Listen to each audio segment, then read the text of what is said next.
네, 안녕하십니까. 이번에 소비자 관점에서 본 개발화 고용계획 개발 가이드라인 강의를 맡은 김민이라고 합니다. 오늘은 미국의 개발화 고용계획 개발 과정, 그리고 어떻게 서비스를 받게 되는지 이 과정에 대해서 전반적으로 좀 알아보도록 할 건데요. 네, 이 과정이 우리가 이제까지 알던 직업 재활과는 조금 다른, 완전히 다른 건 아니지만, 거의 최신화되어 있다고 좀 보면 될 것 같습니다. 그래서 이러한 것들이 어떻게 이루어지는지 한번 보도록 하겠습니다. 총 3가지 내용으로 구성이 되어 있습니다. 첫 번째는 개발화된 고용계획, 오늘 우리가 주로 알아볼 내용이고요. 두 번째는 서비스 비용. 미국은 우리나라와 달리 우리나라도 민간으로 중심으로 직업재활 서비스가 이루어지고 있죠. 근데 미국도 마찬가지로 민간에서 서비스가 제공이 되고 있기도 하고 공공에서도 제공되고 있기도 합니다. 그런데 우리나라와 다른 양상이 되는 것이 미국은 서비스를 제공하면서 거기에 따른 비용이 발생을 하게 됩니다. 즉 정신보건 영역에서 쓰는 것과 같이 모든 것들이 수가화되어 있다고 보면 될 것 같습니다. 그래서 이런 영역들에 대해서도 두 번째 알아보도록 하고요. 마지막 세 번째 논의 부분은 어떻게 하면 우리나라에 좀 발전된, 그러니까 현재도 많이 발전되어 왔지만 조금 더 발전된 형태의 직업재활을 할 수 있을지, 이러한 정책들을 마련할 수 있을지에 대해서 또 알아보도록 하겠습니다. 첫 번째입니다. 개발화된 고용계획, 우리 많이 들었었죠? IPE, 특수교육 쪽에서는 IEP, 그리고 IPDP라는 단어로 사용되기도 합니다. 우선 이런 것들이 시행된 원칙을 보시면은 이런 것들은 책에서 많이 보았을 거라고 생각을 합니다. 그죠? 그래도 정리를 한번 하고 최근에 나온 법률을 기반으로 한번 또 보도록 하겠습니다. 그래서 1973년 직업재활법, 귀가 박히게 여러분들 잘 알고 계실 거라고 생각을 하고요. 그리고 최근에는 Workforce Innovation and Opportunity Act 2014, 타이틀 4를 기반으로 해서 지원 고용에서 확장판, 그리고 커스터마이즈 임플로이먼트 이런 것들이 제공이 되고 있고, 특히 2014년 법률, 위어 법률에 따라 가지고 특수교육 환경에 있는 학생들이 한 16세부터 가능하면 한 14세부터 이런 학생들이 그러니까 장애를 가진 학생들에 대해서 어떻게 하면 직업 서비스를 제공할 수 있을지 특수교사와 장애인 재활 상담사가 같이 협력을 하게 되고요. 그로 인해서 교육부와 고용노동부에 있는 예산을 같이 동시에 쓸 수 있도록 만들어 놓은 법률입니다. 이러한 법률을 기반으로 해서 이러한 서비스들이 제공되고 있다라고 보시면 될 것 같습니다. 그리고 장애인의 직업 목표, 그리고 목표 선택, 그들이 받는 직업 서비스에 대해서 의미 있고 충분한 정보에 기반한 선택, informed choice, 우리는 역량 강화, 자기 결정권 존중 이런 단어로 많이 쓰기도 하죠. 이런 것들을 포함하여서 자신의 재활 계획과 프로그램에 적극적으로 참여해야 한다. 이런 원칙들, 앞으로 뒤에서 원칙들에 대해서 한 번 더 배우기는 할 건데, 간단하게 이런 원칙들을 기반으로 해서 장애인들에게 의미 있는 서비스를 제공을 하고, 이로 인해서 고용에 대한 효과가 있고, 그와 함께 당사자분들, 그러니까 내담자분들 또한 열심히 직업재활 서비스에 참여를 한다라는 것을 원칙으로 잡고 있습니다.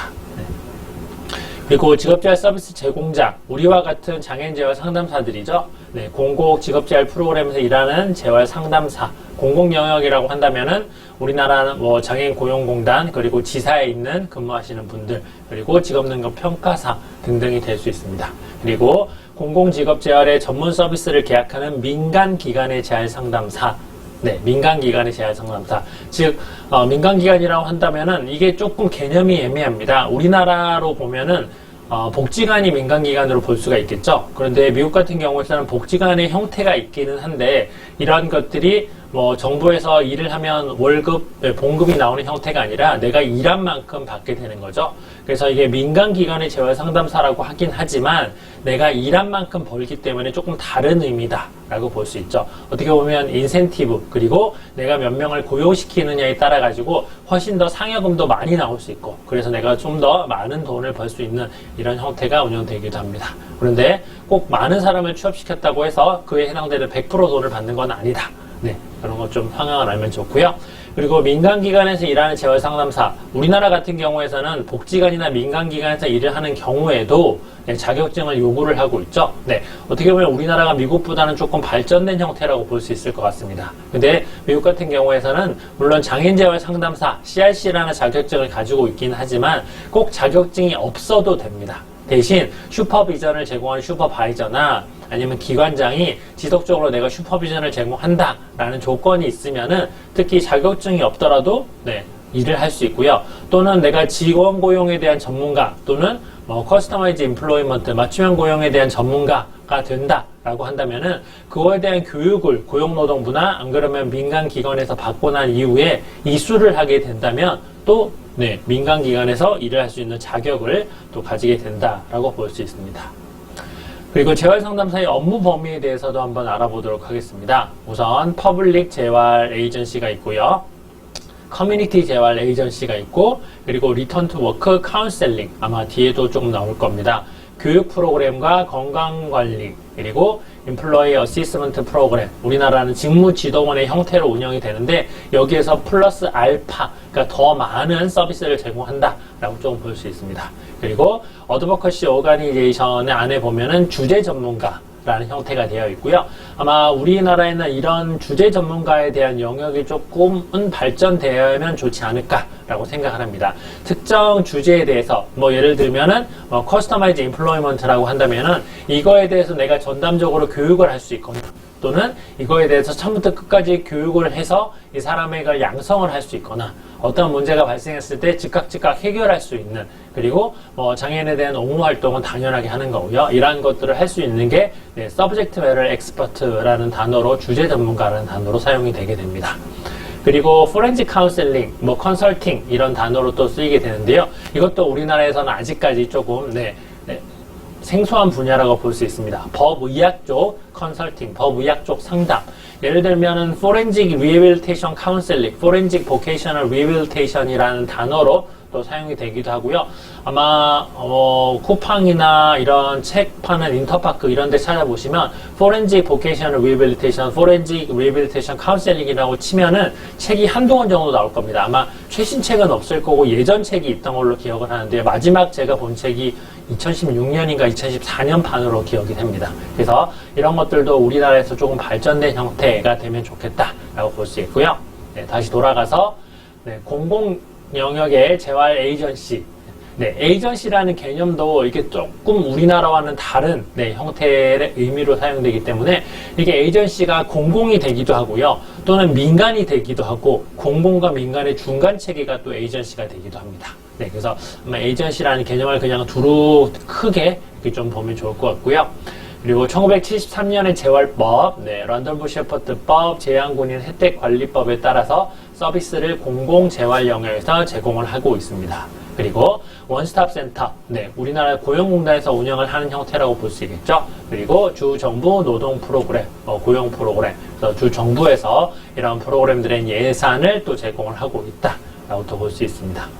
그리고 지역사회 재활기관들, 발달장애, 정신장애, 퇴역군인, TBI, 뇌변변, 신체 이런 것들 보면 우리나라의 복지관 형태라고 조금 유사하다고 볼 수 있겠죠. 물론 복지관도 될 수 있고 직업재활 관련된 기관들 그리고 IL센터도 포함이 될 수 있다고 볼 수 있습니다. 그래서 다양한 장애 영역을 기반으로 지역사회 재활을 제공하는 사람들 그리고 리턴 투 워크라는 단어로도 사용이 되고 상제장애인 대상으로 주로 서비스를 제공한다라고 볼 수 있기는 한데 꼭 상제장애만을 대상으로 한다라고는 볼 수 있지 않습니다. 예를 들면은 이전에 직업을 가졌는데 장애를 가지게 되신 분들, 즉 발달장애를 제외하고서 그러니까 초창기에 태어나면서부터나 아니면 선천적으로 이런 장애를 가지게 된 분 말고 후천적으로 장애를 가지게 된 분, 사고나 TBI나 안 그러면은 정신장애를 가진 분들, 그리고 퇴역 군인들, 그리고 산재장애인 분들을 대상으로 하는 서비스가 리턴 투 워크 카운셀링이라고 보면 되고요. 요 밑에 예시로는 산재 근로자라고 적어놓긴 했는데 훨씬 더 많은 영역에서 제공을 하고 있다라고 또 볼 수 있습니다. 그리고 리턴 투 워크 카운셀링은 노동부에서 운영하는 원스톱 센터에서 스탑로스라는 개념으로 사용이 되는데요. 이 스탑로스라는 것이 내가 직장을 가지고 있다가 산재나 아니면 장애를 가지게 돼서 스톱하게 되는 이런 상태가 발생하게 되죠. 그리고 치료가 분명히 한 6개월 정도 걸린다고 했는데 그 이후에도 계속 일을 하지 않는 못하는 상황 그런 거를 보면 스탑로스라는 단어로 해서 이런 것들을 최소화하는 방향으로 가고 있다라고 또 볼 수 있습니다. 그리고 아까 말씀드린 것들, 그리고 직업재활 6단계 보시면은 첫 번째는 서비스 신청, 적격성 판정, 경력 탐색, 계획 개발, 계획 시행 추적, 직업 찾기, 성공적으로 고용하기, 사례 종결, 이렇게 우리가 간단하게 6가지 영역으로 볼 수가 있는데, 이걸 조금 더 한번 자세히 보도록 할게요.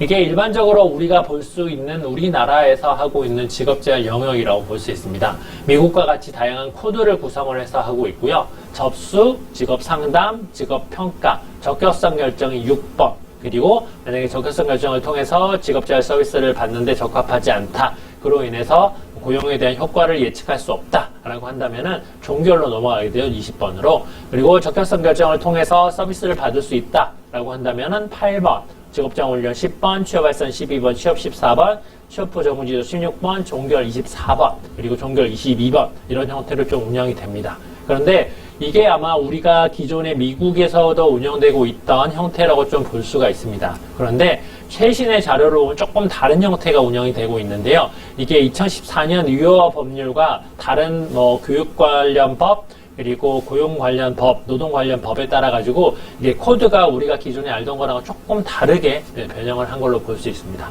우선 첫 번째가 코드 번호, 상태 번호죠. 두 번째가 이제 어떤 것들이 이루어지는지, 세 번째에서는 시간이 좀 적혀 있습니다. 그리고 마지막에서는 이 단계에서 다음 단계로 몇 번으로 뛰어넘는지에 대해서 구성이 되어 있고요. 영영변, 의뢰는 똑같습니다. 의뢰가 됐을 때는 45일 이내로 이걸 마무리를 해야 되고요.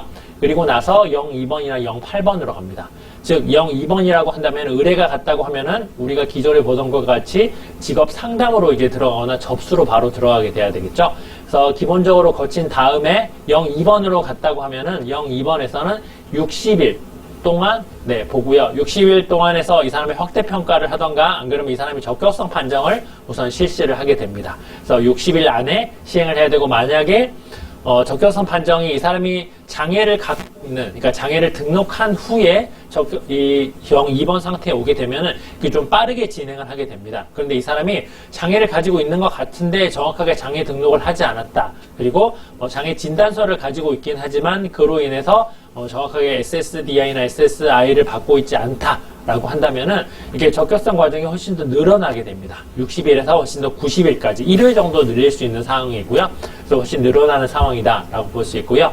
2번까지 갔다고 하면은 이제 6번, 8번, 10번으로 넘어갑니다. 6번은 트라이얼 워크 플랜이라고 해서 우리나라로 치면은 인턴제 형식으로 볼 수 있겠죠. 그래서 장애인분이 내가 어느 곳에 빨리 인턴으로 일을 하고 싶다라고 하면은 트라이얼 워크 플랜을 통해 가지고 사회보장청에서 운영을 하는 다양한 기관들과 연결을 해서 그쪽에 있는 전문가들이나 아니면 민간 또는 공공에 있는 사람들을 기반으로 다 전문가들을 모아서 이들과 함께 트라이얼 워크 플랜을 세우게 됩니다. 또는 6번이 아니면 8번으로 넘어가게 되죠. 8번이라고 한다면은 클로즈, 그러니까 의뢰가 됐을 때 사례 종결을 해버리는 형태. 그리고 10번 같은 경우에는 엘리지블, 어세스먼트 플랜 디벨롭먼트가 나오죠. 그리고 10번이라고 한다면은 이 사람이 이제 서비스를 받을 수 있는 자격을 가지게 된다. 6번에서 빠져먹었는데요. 6번에서 이 사람이 기존의 직업재활 서비스를 받았다라고 한다면은 거의 10번으로 넘어갈 확률이 굉장히 큽니다. 근데 이 사람이 기존의 직업재활 서비스를 받지 않았다, 한 번도 받은 형태가 아니다라고 한다면 우선은 트라이얼 워크 플랜으로 넘어가게 되고요. 그리고 이 사람이 장애를 갖고 있다고 한다면은 기본적으로 10번으로 넘어가는데, 즉 장애를 가지고 있다고 한다면은 그 말은 등록된 장애인이라고 볼 수 있겠죠. 그런데 등록된 장애인이 아니라 아까도 말씀드렸던 진단서만 가지고 오는 형태, 이런 형태라고 한다면은 아마 6번, 2번에서 6번으로 넘어가는 형태가 굉장히 많다라고 볼 수 있습니다. 그래서 그러니까 당신이 할 수 있는 일이 뭔지를 알아보고 그거에 대해서 빠르게 한번 일을 해봅시다라는 형태로 6번을 생각하시게 되면 됩니다. 그래서 10번까지 넘어갔다라고 한다면 이제 본격적으로 계획을 세우는 단계가 넘어가게 되겠죠. 여기서부터는 이제 개발화된 고용 계획을 세우게 되고, 보시면은 90일, 적격성 판정이 끝나고 나서 개발화된 계획, 그러니까 즉 IP를 세우는 데까지 걸리는 시간이 90일 정도까지 소요가 됩니다. 그 이상 한 번 정도 연장이 되는 단계가 될 수 있기도 하고요. 이런 것들이 될 수 있고, 12번으로는 이제 플랜이 컴플리트 됩니다. 그 말이라고 한다면 계획 다 세워진 거죠. 그리고 나서 이제 시행이 됩니다. 그래서 12번에 넘어갔다고 하면은 18, 20, 30까지 가게 되죠. 18이라고 한다면 이제 훈련, 본격적인 직업 훈련, 고용 훈련이 들어가게 되고요. 20번이라고 하면은 이제 job ready, 트레이닝 컴플리트해서 18에서 20번 넘어가게 되는 거죠. 그리고 30번도 됩니다. close, unsuccessfully prior to plan to implement. 그러니까 이행을 하기 이전에 상황이 종료되는 거죠. 즉, 재활상담사, 장애재활상담사가 사례를 종결할 수 있는 환경이 한 4-5가지 되는데, 첫 번째로는 주기적으로 연락을 했는데 내담자가 전화를 받지 않는 경우, 내담자가 다른 주로 이사를 하는 경우, 또는 내담자가 서비스를 거부하는 경우, 또 합하게 되면은 내담자와 계획을 수정해야 되는데 연락을 받지 않거나 아니면 참여한다고 해놓고 참여하지 않는 경우, 이런 등등등으로 인해서 사례가 28번까지 종결을 하게 됩니다. 네. 그리고 30번에 종결을 하게 되고요. 그래서 이러한 과정을 쭉 거쳐가지고 보시면은 24번에 서비스 인터럽트 되고 가장 이상적인 환경은 22번으로 가는 거고요. 그래서 90일까지 고용을 유지를 하게 되면은 이제 성공적인 종료를 하게 된다라고 해가지고 18로 넘어가기도 하고요. 만약에 고용을 했는데 제대로 고용이 안 됐다고 하면은, 그리고 20으로 또 넘어가기도 하고요. 또는 잘 됐다고 하면은 이제 24번, 잘 되는 게 아니라 한 번 더 수정을 해야 되거나 서비스를 제공해야 된다고 하면은 24번으로 넘어가게 되고, 그리고 26번이 어떻게 보면 가장 이상적인 형태가 되는 거죠. 그리고 33번까지도 되고요. 네. 그래서 보시면은 번호 따라 가지고 이런 것들이 쭉 가게 됩니다. 가장 우리가 봤을 때 가장 이상적인 형태로서는 26번이 가장 이상적인 형태라고 볼 수 있습니다. 보시면은 32번에 포스트 임플로이먼트 서비스라고 해가지고 고용 후 서비스가 우리도 제공을 하게 되죠. 근데 실질적이 아니라 현실적으로 봤을 때 가장 이상적인 형태는 우리가 취업을 시킨 이후에 스스로 혼자서 90일 동안 지금 유지를 하고 그 이전에 우리가 계속적으로 제공을 할 수 있겠지만, 그런데 거기에서 이제 딱 끝나게 되면 더 이상 우리의 도움을 필요로 하지 않는 거죠. 그런데 도움을 필요로 한다라고 한다면 무언가 조금 우리가 고용을 시켰을 때 거기에 안정화하기까지가 조금 애매한 과정, 또는 무언가 추가적인 지원을 필요로 하는 과정이죠. 그런 상황이기 때문에 26번이 가장 이상적인 형태의 종결 과정이고요. 그리고 나서 26번에서 이제 32번으로 고용 후 서비스가 필요하다고 한다면은 추가적인 예산을 요청을 해서 서비스를 제공한 다음에 재활 IP에서 추가적으로 넣어가지고 이 사람 고용 후 서비스 필요로 하다 승인해달라. 만약에 내가 민간이라고 한다면은 민간에서 승인을 해달라라고 주정부 쪽으로 올리면 주정부에서는 보고서 그래 승인 딱 하면 승인해주는 거고, 거부하면 이제 서비스 제공이 되지 않는 형태라고 볼 수 있습니다.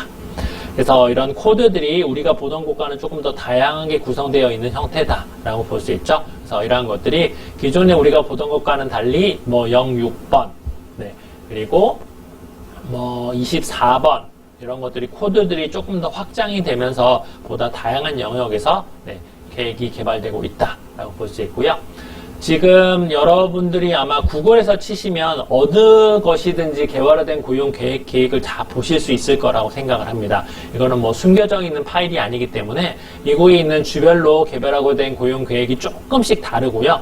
조금씩 다르지만 양식은 비슷합니다. 왜냐하면 노동부에 다 보고를 해야 되기 때문에. 그래서 각 주별로 여러분들이 개발화된 고용 계획 영어로 치시고 IP 치시고 밑에 주 이름 노스캐롤라이나, 아리조나, 이런 켄터키 치면은 여기 있는 것과 동일한 것이 나옵니다. PDF 버전도 있고요. 아니면 워드 버전도 있고요. PDF 버전 같은 경우에서는 여러분들이 어떤 걸 클릭, 그러니까 이거 같은 경우에는 점 찍으면 까만색으로 변하는 형태, 이렇게 더 수정을 할 수 있는 상황이 되고요. 그래서 보시면은 다양한 데이터들, 그러니까 고용 서비스를 제공하기 위한 어플리케이션이 이런 형태로 존재를 하게 됩니다. 원인, 장애에 대한 원인 이런 것도 다 적어야 되고, 개인정보까지 우리가 기존에 초기 면접에서 적는 것들과 좀 비슷하다고 볼 수 있죠. 그리고 뒤에 보시면은 이제 정부 지원을 어느 정도 받는지 2번 Source of Financial Assistant가 있고요. 3번에서 2-A를 보시면은 SSI나 SSDI에서 제공을 하는 티켓 투 워크 프로그램을 이용을 하는지 이런 것도 작성이 되게 돼 있습니다. 그래서 이런 것들이 이제 어떻게 되고 있는지, 어떤 거를 받고 있는지, 어떤 지원을 받았었는지 이런 것들도 다 적게 돼 있고요.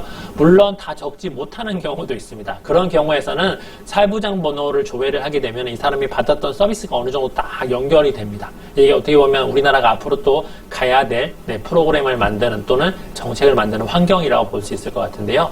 이 부분에서는 가장 마지막 페이지에서 어떻게 하면 우리가 환경적인 이런 데이터 수집이나 좀 더 직업재활의 효과성을 잘 보이기, 그리고 직업재활 효과성을 어떻게 좀 더 높이기 위한 방안, 이런 것들도 마지막 부분에서 알아보도록 하겠습니다. 네, 여러분들이 알고 있는 거에 대해서는 금방금방 설명을 넘어가도록 하겠습니다. 이게 좀 슬라이드 내용이 많아서요. 그래서 IP에 대한 설명, 우리가 잘 아는 거죠. 가장 잘 아는 거. 그리고 IP 같은 경우에서는 개인의 직업 목표와 목표 달성을 위해 제공되는 서비스를 요약한 서면 계획이다. 서면 계획이라는 것이 여기에서 가장 중요한 의미 중에 하나입니다. 즉 온라인을 통해서도 개발되면 안 되고요. 전화를 통해서도 개발되면 안 되고요. 뭐 요즘에 코로나긴 하지만 화상으로까지는 이용을 할 수는 있지만 원칙은 1대1 얼굴을 보면서 개발을 하고 서로 동의하는 과정을 거쳐야 되는 게 가장 기본적인 IP에 대한 주요 요인이라고 볼 수 있고요. 두 번째는 IP는 직업 목표, 서비스 제공 및 시간 프레임이 결정되는 계획 과정을 공식화하는 것이다. 즉 공식화하는 것, 즉 문서화하는 것이라고 볼 수 있죠. 문서화하는 것이라고 한다면은 다양한 사람들이 이거를 보고 확인을 하고 거기에 뭐 결제 과정을 거친다, 이렇게 좀 보면 될 수 있겠죠. 가장 정확한 말로는 승인이 되는 형태다라고 볼 수 있습니다. 네, 세 번째로는 IP는 개인의 고유한 강점, 자원, 우선순위, 관심사, 어빌리티와 케이퍼빌리티와 일치를 하는 것을 본다 라고 볼 수 있는데요. 여기에서 또 중요한 거는 어빌리티와 케이퍼빌리티의 영역이라고 볼 수 있습니다. 이게 우리가 조금 헷갈리는 단어긴 한데요. 그냥 영어 사전으로 보시면, 영영 사전이 아니라 영어 사전으로만 보시면은 둘 다 능력 이라는 단어로 사용이 될 겁니다. 그죠? ability와 capability. 근데 조금 다른 게, 내가 장애를 가지고 있어요. 내가 휠체어 장애인이라고 한다면은 ability 같은 경우에는 내가 일어서서 걸을 수가 없죠. 즉 내가 현재 상태에서, 장애를 가진 상태에서 할 수 있는 것이 ability라고 볼 수 있다고 한다면은 케이퍼빌리티 같은 경우에서는 내가 보조기기, 즉 일어날 수 있는 휠체어를 주거나 아니면 걸을 수 있는, 요즘에 뭐 의지 같은 것도 굉장히 잘 발달돼 있죠. 전기 형태나 기계 형태로 돼 있어서, 그래서 이런 것들이 있으면 내가 걸을 수 있는 거죠. 그러면 이제 내가 케이퍼빌리티가 가능하다라는 것을 좀 볼 수가 있습니다. 그래서 어빌리티와 케이퍼빌리티, 뭐 이거 이외에도 뭐 어빌리티와 비슷한 단어들이 한 2개 정도 더 있는데요. 이 4개의 개념이 모두 다 다르게 직업평가에서 좀 소개가 되기도 합니다. 그래서 직업능력 평가사들이 이런 능력에 대해서 굉장히 많이 알고 있어야 된다라고 볼 수 있고요. 그래서 이런 것들이 일치하는 개인의 고용 목표를 식별하고 목표 달성을 위한 진행 상황을 모니터링을 한다. 이게 또 모니터링이라는 단어가 중요하죠. 단순하게 우리가 서비스를 제공하는 것뿐만이 아니라 서비스를 제공하면서 어떤 것들이 제공이 되었는지, 얼마만큼 제공이 되었는지, 그리고 얼마만큼 참여를 하였는지, 이런 것들이 조금 복잡하게 운영이 된다라고 볼 수 있고요. 정말 복잡하게 어떤 프로그램 참여율을 계산을 하는 곳을 보면은, 우린 단순하게 10회기 프로그램이 있다고 한다면은 이 사람이 10번 동안 왔는지, 10번 중에서 몇 번을 왔는지만 보게 됩니다. 그죠? 그런데 좀 복잡하게 계산을 하면은 이 사람이 처음에 온다고 연락을 했어요. 그래서 왔어요. 그러면 1점이 되는데, 이 사람이 두 번째 세션에서 온다고 전화를 했는데 안 왔어요. 그러면 그 세션이 밀리겠죠? 그리고 세 번째 또 전화를 했는데 세 번째 온다고 했는데 안 왔어요. 그러면 여기에서 마이너스 2점이 되는 겁니다. 이렇게 해서 좀 출석률을 계산을 하는 것도 있다. 그래서 모니터링을 위한 계획이 좀 다양하게 운영이 되고 있다라고 볼 수 있고요. 그리고 IP를 통해서 개인이라고 한다고 하면은 장애인 당사자분이죠. 서비스 이용자. 그래서 재활 과정에서 자신의 권리와 책임에 대해서 알게 된다라고 볼 수 있고요. 그리고 개인의 참여는 IP 개발 전체에 해당이 된다. 네, 개인의 참여를 그만큼 중요하게 하고 있다. 즉 미국에서는 내가 원하는 IP가 제공되지 않았다, 내가 원하는 서비스가 제공되지 않았다, 내가 원하는 결과가 나타나지 않았다, 이런 걸 가지고도 재활상담사를 고소하거나 이런 상황이 또 발생을 하게 됩니다. 그래서 이런 것들로 인해서 개인의 참여가 굉장히 중요하다. 네, 그러니까 어떻게 보면 차별금지법이 여기에 또 적용이 된다고 볼 수 있죠. 내가 원하는 IP가 개발되지 않았다, 그래서 나는 차별을 당했다 라고 하는 것이, 미국에서는 차별금지법이 굉장히 중요한, 굉장히 어떻게 보면 가장 좀 높은 상위법이라고 볼 수가 있습니다. 그래서 IP는 또 소비자와 재활상담사가 공동으로 개발을 하고 동의하고 서명해야 된다라는 개념으로 또 나타나 있고요.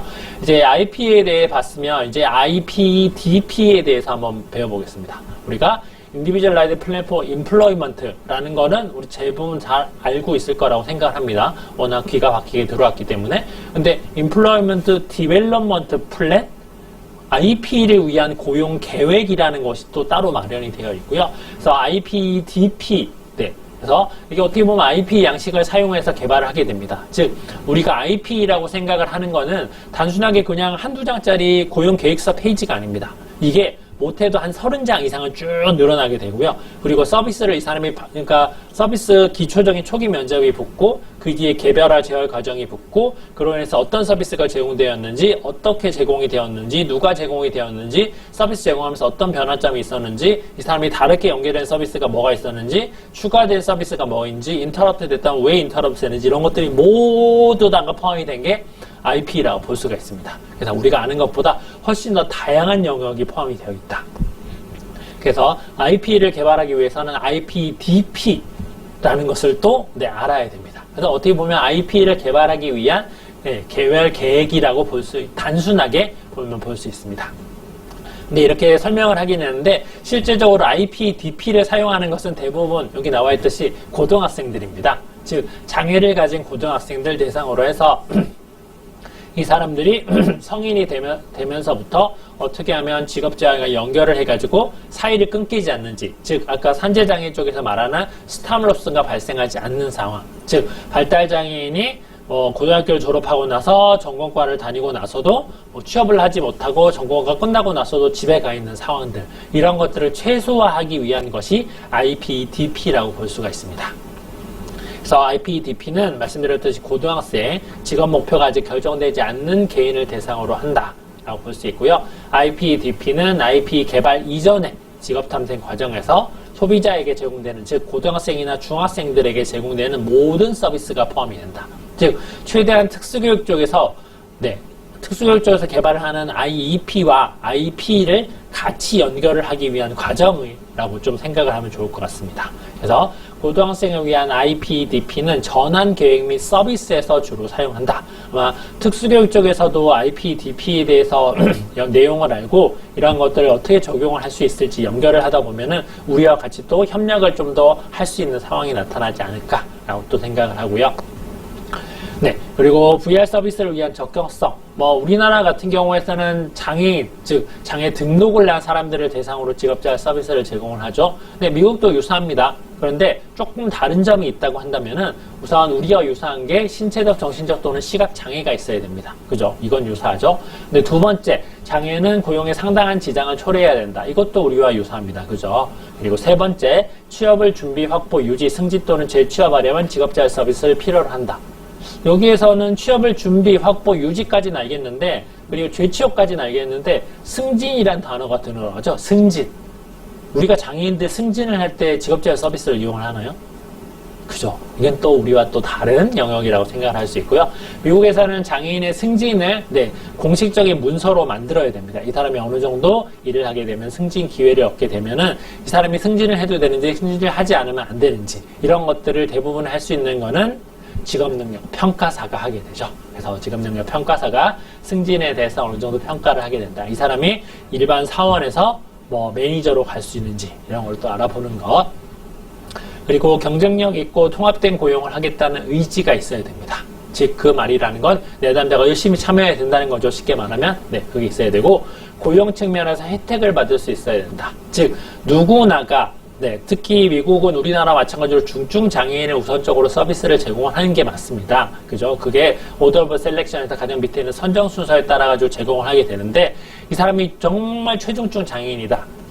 물론 개인이 의지를 갖고 있으면은 서비스를 제공을 해야 됩니다. 왜냐하면 내가 직업재활 서비스를 참여하고 싶고 직업을 갖고 싶다는 의지가 있다. 그런데 이 사람이 정말 최중증 장애인이고 고용에 대해서 의지가 없다라고 한다면 이 사람에게 고용 서비스를 제공할 수가 없습니다. 이런 원칙에 따라 가지고. 근데 우리는 이 사람이 직업을 원하지 않는다면 직업을 원하게 동기부여시킨 다음에 직업 서비스를 제공을 하고 있는 형태죠. 그리고 SSDI를 받는 경우 이용 가능. 즉 내가 등록된 장애인이다 라고 한다면은 거의 다 직업재활 서비스. 즉 미국에서 등록된 장애인이라고 한다면은 우리나라에서 최중증 장애인 한 1급 한 2급까지 포함이 되는 장애 영역이라고 볼 수 있죠. 그래서 그러니까 이게 장애 영역마다 조금씩 다르긴 한데, 우리나라의 3급 정도면은 미국은 장애 영역으로 보지 않습니다. 우리나라의 한 1, 2급 정도만 장애 영역으로 본다. 그리고 적격성 결정은 60일 이내에 이루어지며 60일 이내에 결정되지 않는다면 연장을 한다. 볼 수 있습니다. 그래서 IPDP 아까 말씀드렸듯이 중고등학생들 특히 고등학생을 대상으로 장애학생을 대상으로 개발이 된다라고 그냥 머릿속에 기억을 하고 있으면 좋을 것 같아요. 그리고 IP 개발 기간을 보시면은 아까 60일이라고 네, 말을 했습니다. 그죠? 60일 이내에 결정이 돼야 된다. 네. 그리고 보시면은 자격이 있는 날로부터 그러니까 적격성 과정을 이미 더 끝난 거죠. 그래서 60일 동안 적격성 과정을 하고 난 다음에 이제 그 다음에 이제 90일 이내에 IPDP를 개발을 해야 됩니다. 네. 그래서 개인의 경우는 IP가 최대한 빨리 개발을 하고 자격이 결정된 이후에는 1년 이후에 네, 돼야 된다라고 적혀 있고요. 그리고 고용 연장 계약을 위한 개발 계획이 하는 경우 90일보다 좀 길게 됩니다. 그래서 이건 조금 늘어날 수 있다라고 볼 수 있고요. 그리고 고등학생 같은 경우에서는 IP는 학생이 고등학교를 졸업할 때까지 개발이 됩니다. 일반적으로 16세부터, 즉 우리나라 나이로 보면 한 17세 정도 되겠죠. 네, 고등학교 2학년 정도, 고등학교 2학년 정도부터 IPDP가 개발이 되고 이게 졸업하고 나서도 계속적으로 개발이 됩니다. 그래서 IP까지 성공적으로 넘어갈 수 있도록. 근데 뭐 필요에 따라서는 14세부터 또 시작을 하는 경우가 있기도 합니다. 뭐 발달장애 같은 경우에서는 일찍 하면 일찍 할수록 자신의 흥미를 또 빨리 발견을 할 수 있겠죠. 우리나라 전공과가 네, 시행되는 것처럼. 아마 전공과를 현재처럼 고등학교가 졸업한 후에 하는 게 아니라 고등학교 과정에서 아예 전공과를 같이 추가시켜버리는 것도 하나의 좀 방법이지 않을까 생각을 합니다. 그럼 훨씬 더 내가 직업에 대한 훈련을 받고 흥미를 또 많이 찾아갈 수 있는 방안이 또 될 수 있지 않을까 이렇게 생각을 하고요. 그리고 VR 서비스 이용 자격이 결정되지 않는 경우 뭐 자격 결정을 위해 IP 서비스가 확대 평가가 된다. 네, 이렇게 조금 볼 수 있습니다. 네, 이제 원칙들입니다. IP나 네, IPDP를 개발할 때 원칙 같은 경우에서는 네, 쉽게 보면은 네, 내담자 참여해야 된다. 네, 이렇게 쉽게 볼 수 있습니다. 근데 밑에 네, 구직되어 있는 상황, 즉 장애인이 현재 고용되어 있는 상황, 즉 승진을 필요로 한다거나 아니면 내가 어디 다른 기업으로 전의를 한다거나 아니면 직업을 이직을 한다거나 이런 경우에는 굳이 얼굴을 보지 않아도 좀 개발이 될 수 있다라는 단서 조항을 달고 있습니다. 근데 원칙은 무조건 대면, 1대1 대면이다 라고 볼 수 있고요.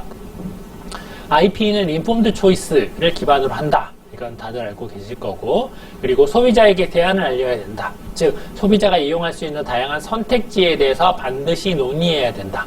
이 부분이 재활상담사 초기에, 그러니까 신입 재활상담사들이 가장 어려워하는 부분 중에 하나입니다. 뭐 우리나라도 마찬가지고 미국도 마찬가지고 똑같습니다. 내담자분들은 오면은 서비스 만들어주세요. 저 이런 서비스 주세요. 라고 하는 경우는 없고요. 네, 서비스를 그냥 만들어 달라고 하고 그 계획을 다 세워놓으면 거기에 참여하겠다고 하죠. 문제를 해결해 달라고 하는 것들이 굉장히 많습니다. 뭐 미국도 동일합니다. 문제 해결해 주세요 라고 우선 들고 오거든요. 근데 우선은 내담자들에게 이러한 서비스, 내가 이용할 수 있는 서비스가 이런 것이 있고 일반적으로 어떤 서비스가 된다 라고 한다면은 내담자분들 이렇게 말씀하시겠죠. 그럼 선생님이 봤을 때 어떤 게 제일 좋은가요? 선생님이 계획을 세워주세요. 이렇게 합니다. 그러면 굉장히 난감한 상황이 되고요. 이렇게 계속 하다 보면 나중에 네, 내가 원하는 IP가 개발되지 않았다라고 해서 고소를 나갈 수 있는 상황도 발생을 하게 됩니다.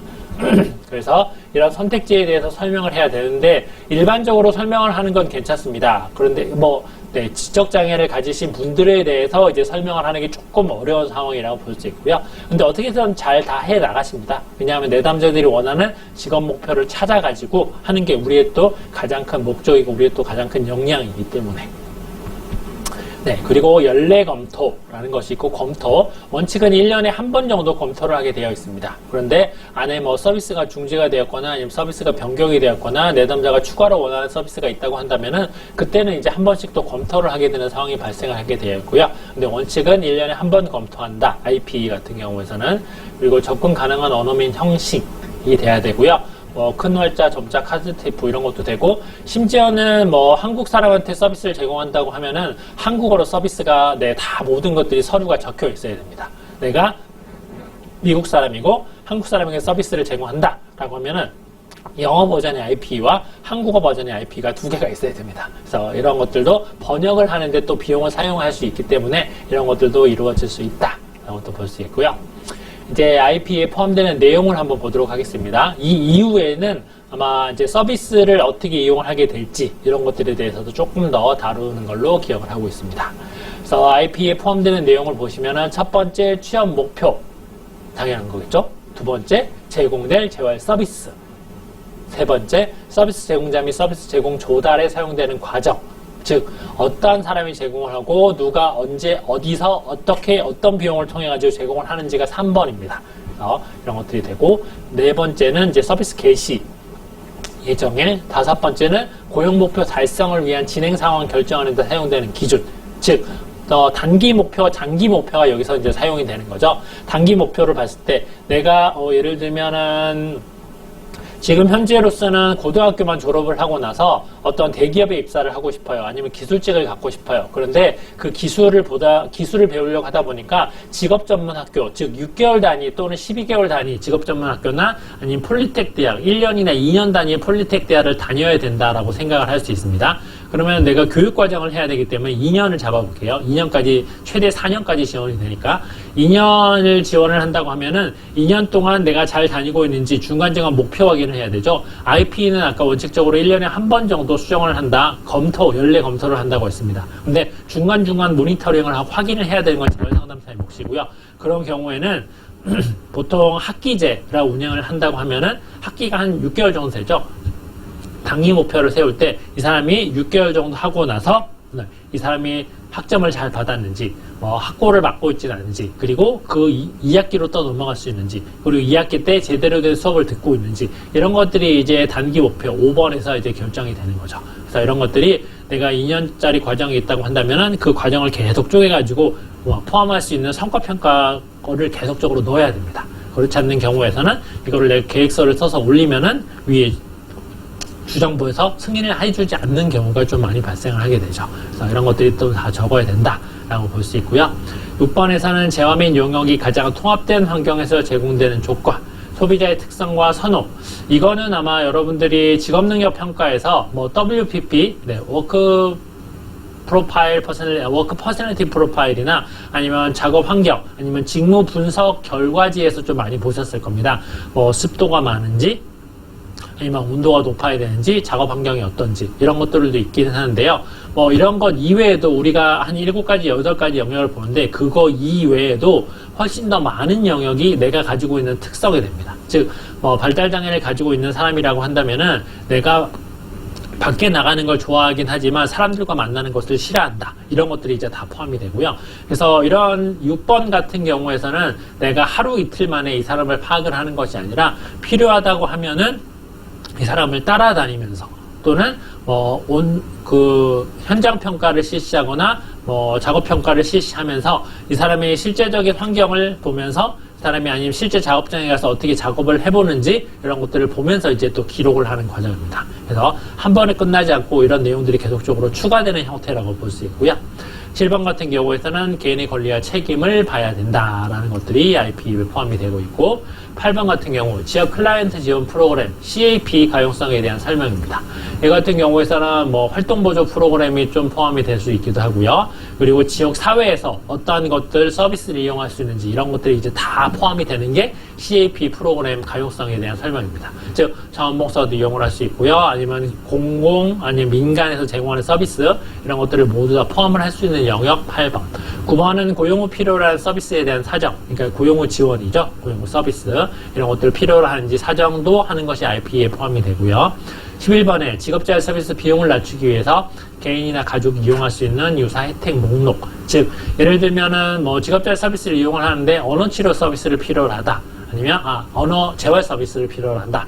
또는 작업치료 서비스, 물리치료 서비스를 필요로 한다고 하면은 정부에서 제공을 하는 SSDI나 SSI를 받고 있는 경우에는 좀 금액이 많이 낮아집니다. 그런데 이런 것들을 지원을 받지 않는 장애인이라고 한다면은 어떻게 보면 내가 필요로 하는 금액을 내야 되겠죠. 또는 재활상담사가 제공할 수 있는 금액이 너무 오버가 되거나 아니면 주정부에서 이거는 필요로 하지 않는데 승인을 내려주지 않는 경우에는 이제 개인이 돈을 써야 됩니다. 그럴 경우에서는 이제 주변에서 조금 더 싸게 할 수 있는 과정 이런 것들을 또 말을 해주는 게 또 필요합니다. 또는 서비스를 제공을 하는 과정에서 A, B, C라는 서비스가 순차적으로 제공을 해야 되는데 내담자가 봤을 때는 B, A, C를 얻고 싶다고 한다라고 한다면은 B를 얻었을 때 그리고 A로 잘 넘어갈 수 있는지 이런 것들도 같이 설명을 해주는 게 10번에서 조금 나오게 된다라고 볼 수 있고요. 11번 같은 경우에서는 보조기기, 그리고 뭐 OJT 활동 보조, 그리고 12번의 확대 서비스와 제공자가 포함된 지원 고용. 네. 흥미로운 게 확대 서비스와 지원 고용의 영역이 아예 12번으로 빠져 있죠. 네. 그래서 지원 고용 형태. 그리고 13번에 비교 가능한 혜택들. 개인적으로 봐서는 이게 가장 재밌는 부분 중에 하나입니다. 다른 영역 같은 경우에서는 장애인재활 상담사가 모두 다 해야 되는 영역이기 때문에 특별히 이게 필요하다 저게 필요하다 할 수는 없지만 13번 같은 경우에서는 이거에 대한 교육을 따로 재활 상담사들에게 실시를 하기도 합니다. 그만큼 내담자들이 필요하는 영역, 즉 내담자들의 환경이 다르고 내담자들이 처해 있는 경제 상황, 가족 상황, 그리고 성별 이런 것들이 다 다르기 때문에 어떻게 하면은 내담자에게 좀 더 혜택을 제공할 수 있을지, 아까 말한 것처럼 간단하게 보면은 10번과 같이 서비스 비용을 낮추면서 서비스를 제공할 수 있는 환경, 즉 좀 더 종합적으로 이야기를 해보면은 정신장애인이 병원에 있다가 나왔어요. 그러면 직업재활 서비스를 이용하기 위해서 나한테 의뢰가 되죠. 그러면 장애인 재활 상담사로서 이 사람 직업을 가지기 위해서는 우선 약물 관리를 해야 될 거고, 이 사람이 집이 없네, 그러면 집을 알아봐 줘야 될 거고요.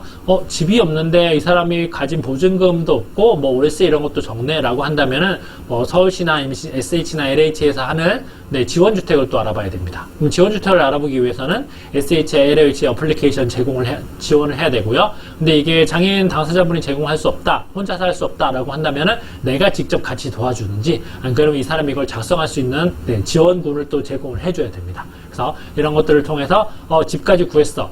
집을 구했는데 먹을 게 없네? 그러면 주변 복지관 연결해가지고 음식 서비스, 배달 서비스, 또는 이 사람이 정신장애인인데 주변 복지관에서 이용할 수 있는 서비스가 없다라고 한다. 그런데 이 사람이 한 50세 정도 됐네? 그러면 주변 노인복지관을 통해가지고 이 사람 50세인데 정신장애인인데 그래서 기능이 좀 많이 낮기 때문에 제공해 줄 수 있어? 라고 해서 그 서비스를 또 끌어와서 서비스를 제공할 수 있는 거. 그리고 그 이후에 이제 IP 적용해가지고 이 사람이 어떤 곳에 훈련을 하거나 어떤 지원 고용을 할 수 있는 형태.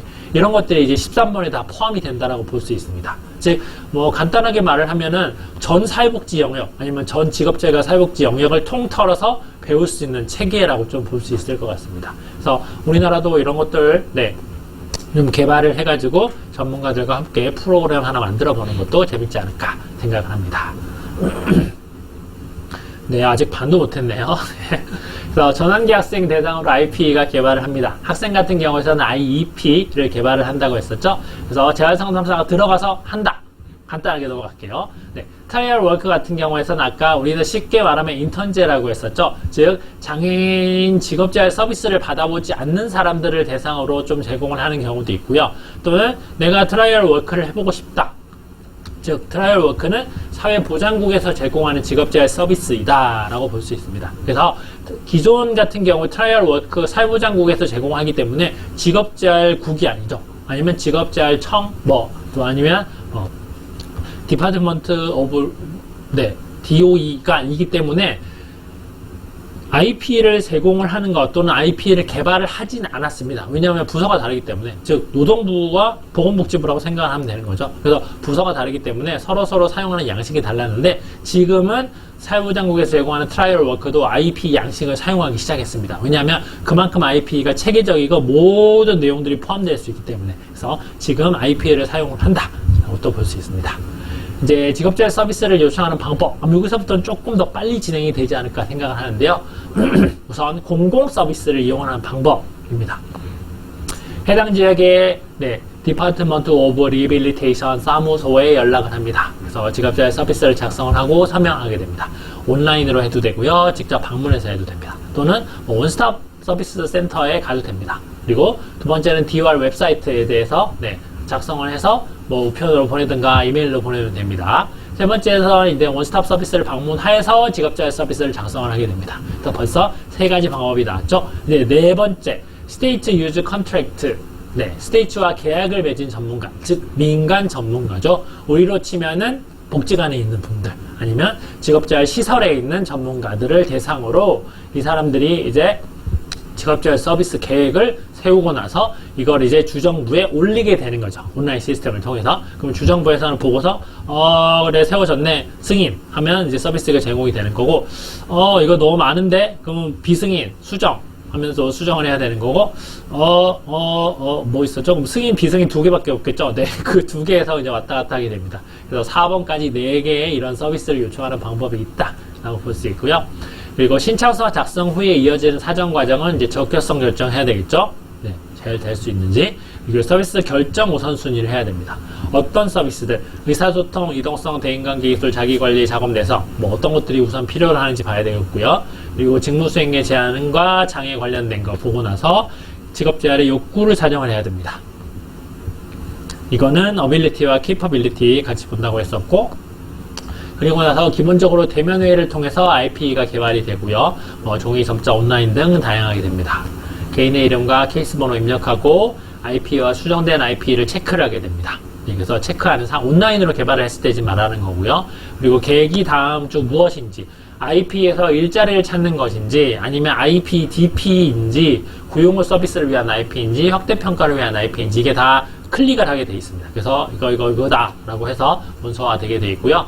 IP를 개발하는 경우에서는 나의 일자리 찾기 계획을 하고 난 다음에 가능한 한 구체적으로 고용 목표를 입력을 하게 됩니다. 근데 이 고용 목표가 지원고용 서비스를 이용하고 싶습니다. 취업을 하고 싶습니다. 이러면은 네, 전문적인 말로 뚝 까봤죠. 네, 혼납니다. 그래서 조금 네, 구체적으로 이 사람이 어느 영역에 대해서 흥미를 가지고 있고 어느 영역으로 뭐 취업을 하고 싶다. 이렇게 좀 적으면 됩니다. 또는 직업사전을 이용을 해서 대분류가 아닌 세세분류의 DOT 코드를 넣어야 됩니다. 즉, 이 사람이 뭐 고위 공무원, 군인 이렇게 되고 싶다. 이렇게 적는 수도 있지만 그것보다는 조금 더 세부적으로 어떤 영역의 군인이 되고 싶은지, 정보장교가 되고 싶은지, 안 그러면 뭐 부상관 쪽이 되고 싶은지 이렇게 해서 조금 더 자세한 영역을 적어야 된다라고 볼 수 있고요.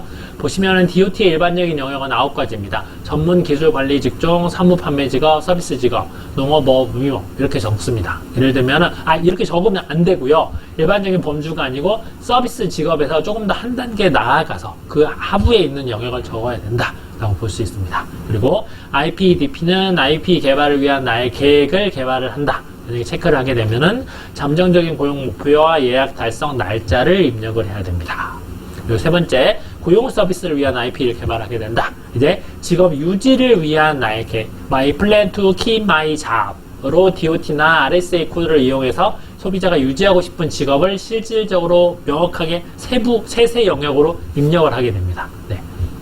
우리나라로 치면은 고용정보원에 있는 그 세세 분류를 따라가지고 직업 분류 사전 통해가지고 세세 분류까지 간다라고 생각하면 좋고요. 그리고 DOT 코드는 우리 아까 많이 봤었죠. 근데 RSA 코드가 있습니다. 이제 RSA 같은 경우에서는 다양한 직업재활 서비스, 재활 서비스들을 묶어 놓은 형태라고 볼 수 있고요. 이것도 아마 제일 마지막 페이지에서 조금 더 다시 이야기를 하도록 하겠습니다.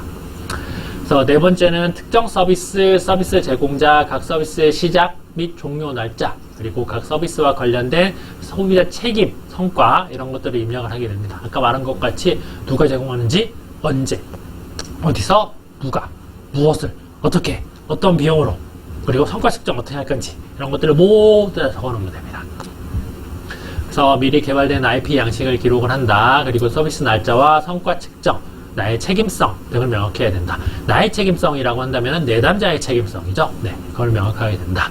그리고 소비자 책임이 포함되는 내용을 보시면은 심리학자가 되는 소비자의 목표는 개발된 IP와 제공된 서비스를 통해서 완전히 달성될 수 없다. 네, 이렇게 적으면 안 됩니다. 네, 그래서 이렇게 단순하게 적으면 안 되고, 다만 대학을 2년 동안 성공적으로 다닌 후에 대학원 과정을 IP에 포함할 수 있도록 재협상할 것을 이해 동의한다 라고 해가지고 조금 더 길게 세부적으로 적어야 된다 라고 보시면, 당연하게 그냥 단순하게 서비스에 참여한다 이러면 승인을 내주지 않고요. 자세하게 대학을 2년 동안 잘 다니고 학점은 어느 정도 맞을 것이며 그로 인해서 그 이후에 어떻게 진로가 될 것인지를 조금 명확하게 적어야 됩니다. 이 책임성을. 네. 그리고 다섯 번째, 성과 측정에 포함되는 것들, 검정고시, 자격증, 졸업장 취득, 대학이라고 한다면은, 그리고 설정 기간 내 대학 내 졸업을 하고 특정 소프트웨어 사용 능력.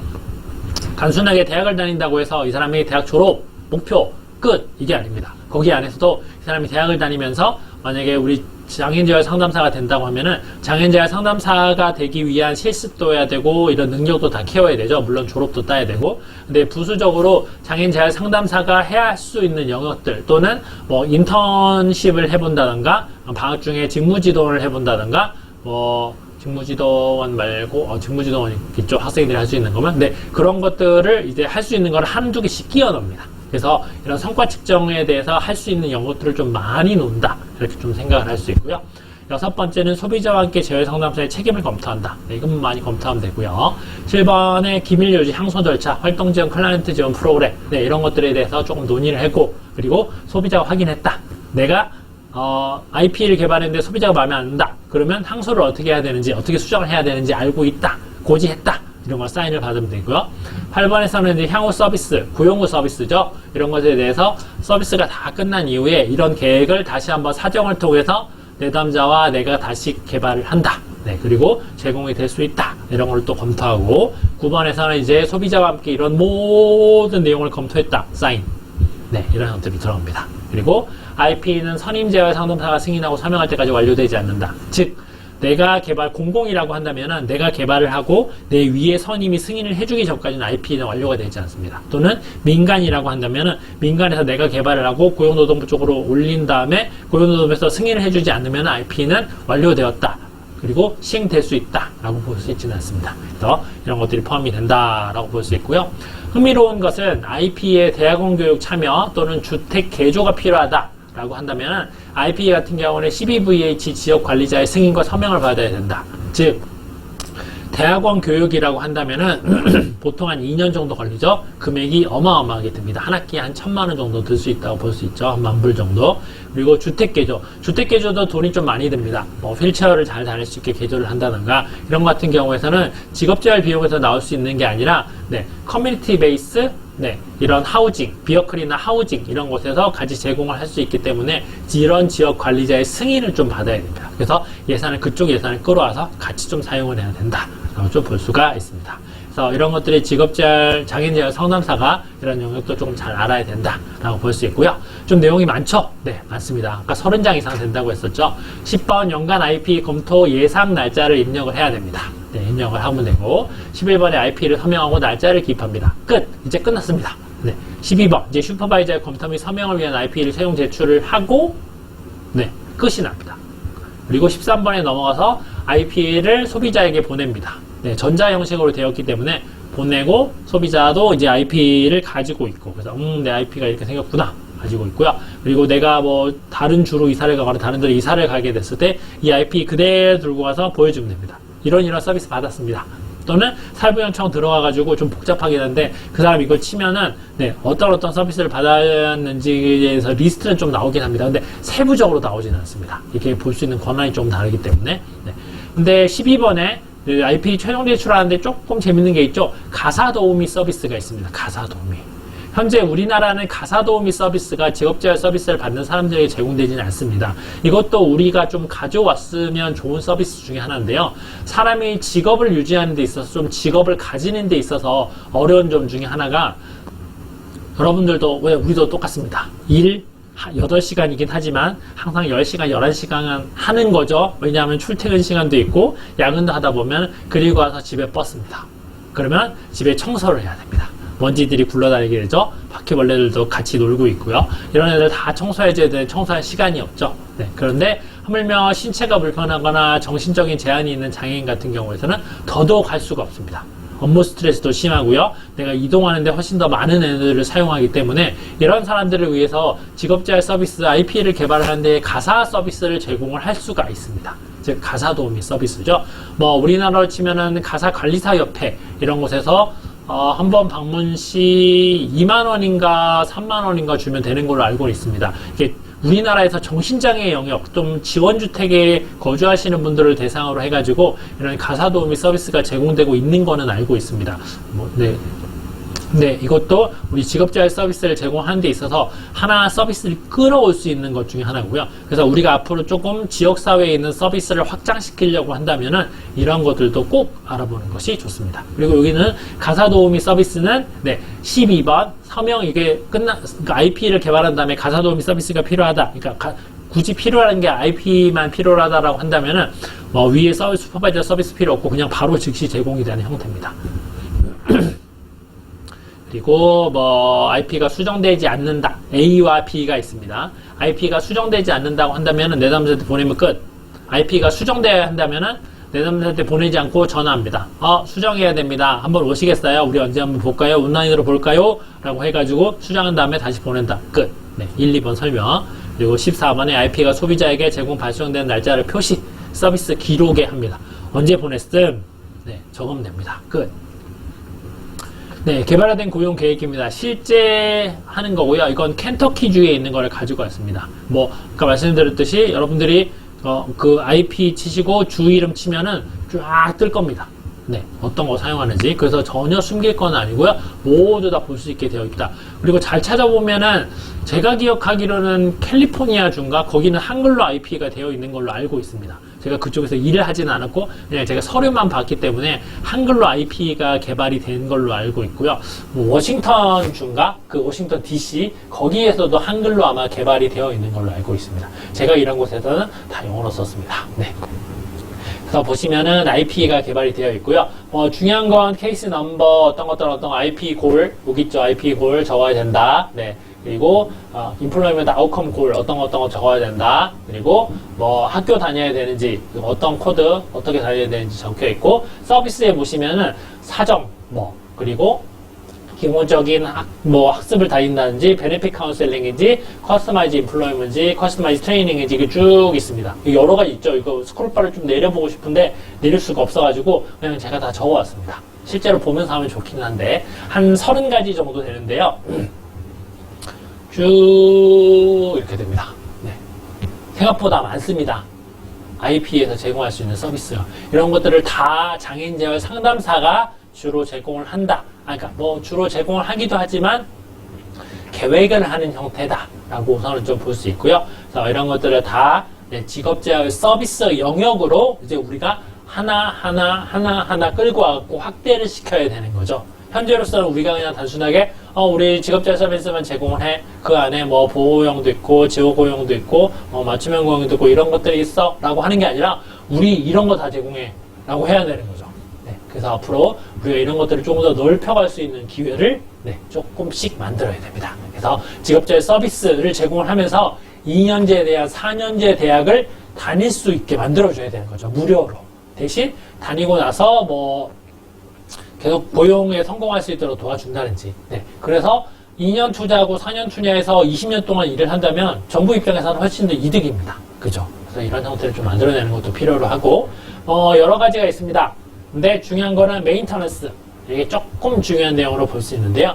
우리가 기존의 메인터넌스라고 한다면은 그냥 뭐 서비스가 유지되는 거 아니냐라고 단순하게 그냥 언어적으로는 이렇게 볼 수가 있습니다. 근데 이 메인터넌스라는 단어가 우리가 알고 있는 기존의 서비스 유지라는 단어가 있기도 하지만 내가 어떠한 고용 환경이 있다고 한다. 내가 어떠한 학교를 다니고 있는 환경이 있다고 한다라고 한다면은 그 학교를 끝낼 수 있도록 계속적인 전폭적인 지원을 해주면 됩니다. 그래서 이 사람이 학교를 다니고 있는 중에 뭐 IP를 개발한다거나 아니면 학교를 다녀야 되는 상황이라고 한다면은 학교를 다닐 수 있게 애기가 있어요. 그리고 나는 돈이 없어. 학교를 다녀서 교육을 받아야 돼. 그러면은 애기 볼 수 있는 사람 붙여줘야 되는 거고요. 그리고 먹을 거 붙여줘야 되는 거고요. 그리고 집도 필요하면 집도 제공을 해줘야 되는 거고요. 이런 것들이 이제 다 메인터넌스 서비스에 들어갑니다. 그래서 메인터넌스 서비스도 단순하게 서비스 유지 아니야 라기보다는 훨씬 더 많은 영역, 이것도 이제 우리가 또 가져와야 될 영역이라고 생각을 할 수 있습니다. 직업재활이라는 것이 훨씬 더 우리가 생각하는 것보다 더 큰 영역, 그리고 더 많은 비용을 사용할 수 있도록 이렇게 또 할 수 있는 게 필요하죠. 개인적으로는 뭐 서비스 완료까지 개인당 못해도 500에서 한 1000만 원 정도 쓸 수 있는 여력이 개인당 이렇게 마련이 되면 좀 원활한 서비스를 제공할 수 있지 않을까 이렇게 또 생각을 합니다. 그 비용 관련해서는 조금 더 뒤에서 한번 보도록 할게요. 그래서 보시면은 이동 서비스를 제공을 한다. 그러면은 어떻게 서비스 어떤 걸 제공할지 적어야 되는 거고요. 누가 제공할지, 그리고 언제 제공할지, 그리고 커멘트, 뭐 이동할 때 뭐 불편한 사항, 이 사람은 왼쪽에 목발을 쥐고 있기 때문에 왼쪽으로 타는 것보다 오른쪽 문을 사용하는 게 좋겠다. 뭐 이런 것들을 적어주면 되고요. 그리고 서비스 어떤 건지 쭉 클릭하면 서비스가 쭉 다 나옵니다. 우리 위에 봤던 서비스 이런 것들 쭉. 그리고 이제 쭉 보시면은 또 서비스 제공자, 쭉 누가 서비스 제공하는지, 어덜트 베이직 에듀케이션인지, 커리어 원스톱 센터인지, 커뮤니티 멘탈 헬스인지, 푸드 스탬프인지, 탱크 아동 지원 서비스인지 아니면 헬스 인슈런스 프라이빗인지 로컬 헬스 디파트먼트인지 이런 것들이 쭉 적혀 있고요. 여기서도 우리가 좀 중요하게 봐야 될 것 중에 두 개가 있습니다. 커뮤니티 멘탈 헬스와 헬스 인슈런스 프라이빗. 이게 이제 두 개가 좀 우리나라와는 다른 형태가 되는데요. 우리나라 같은 경우에는 정신보건 영역 같은 경우에서는 장애인재활 상담사 영역이라기보다는 정신보건 전문 요원이죠. 정신건강, 정신건강사회복지사, 정신복지 전문요원, 정신건강 전문요원 맞죠? 정신건강 전문요원, 간호사나 아니면 작업치료사나 사회복지사 이런 사람들의 영역이라고 볼 수 있는데요. 장애인 재활상담사가 정신건강 영역에서 또 뛰어들어야 됩니다.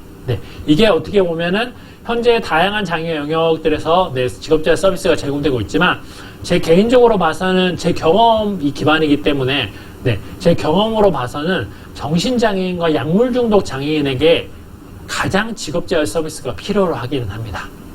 다른 장애 영역 같은 경우에는 지적 영역에 제한이 없고 발달 장애를 제외하고 나서, 그러니까 정신적 장애를 제외하고 나서 다른 장애 영역 같은 경우에는 내가 하고 싶은 거를 어느 정도 알고 있고 보조기기만 잘 제공을 해준다면 직업을 잘 유지하고 직업을 가질 수 있는 환경입니다. 현재 우리나라나 전 세계적으로.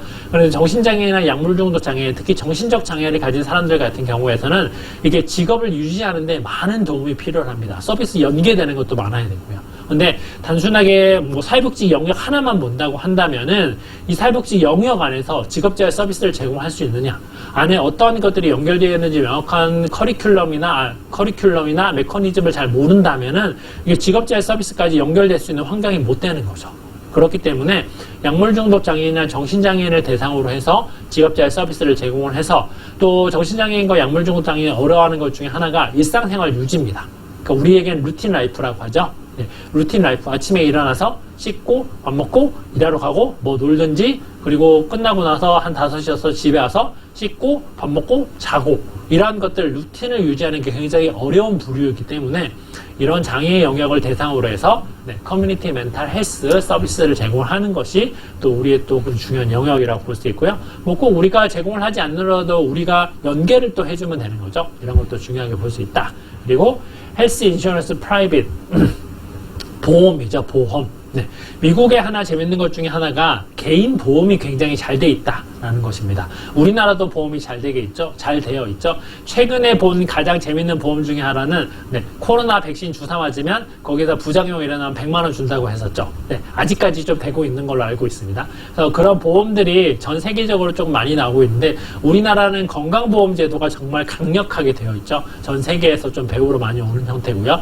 잘 되어 있기 때문에 개인 보험이 좀 잘 되고 있지 않는 형태입니다. 그런데 개인 보험이 우리나라에 좀 많이 쓰이고 있는 거지 뭐 암이나 이런 것도 있지만 치과 이런 것들이 좀 있죠. 치과 이 하나 바꾸는데 스케일링은 뭐 매년 거의 무료인 형태로 되지만 임플란트 하나 하면은 200만 원씩 들게 됩니다. 그죠? 그래서 이런 것들이 이제 개인이 직업을 가지고 직업을 유지하는 데 있어가지고 발음이 좀 잘 안 된다. 그러면 뭐 이를 좀 치료를 해야 된다거나 아니면 이 임플란트를 해야 된다거나 이런 것들이 이제 연결이 돼서 건강보험까지, 그러니까 헬스 인슈런스 프라이빗이 같이 또 연결이 되기도 합니다. 그래서 이런 것들도 잘 알고 있어야 된다라고 볼 수 있고요. 뭐 마이 리스폰시 해가지고 내담자의 책임성, 그리고 직업재활 상담사의 책임성, 그리고 난 동의한다. 끝. 쉽게 넘어갈게요. 그리고 이게 이제 다 끝난 겁니다. 다 끝나서 이제 이 법에 따라 가지고 어떤 서비스를 제공을 한다 라고 하고, 그리고 데이터 어치브가 어떤 거 된다. 이거는 학교를 다닐 때를 예상으로 한 거고요. 학교를 다녀서 어떤 등급을 필요하다. 고등학교인지 아니면 2년제인지 4년제인지 석사인지 박사인지 이런 것들을 쭉 해가지고 어떤 거 라이센스를 딸지 이런 거를 또 하나의 목표로 잡을 수 있다 라고 볼 수 있고요. 계속해서 내용이 나오죠. 이제 사인하면 됩니다. 이거는 여러분들이 실제적으로 PDF를 가지고 와서 사인하면 됩니다. 내담자 사인하고 부모나 아니면 가디언, 뭐 지적장애나 정신적 장애를 가지고 있는 사람들 또는 나이 어린 사람들, 학생들 대상으로 사인을 해야 되겠죠.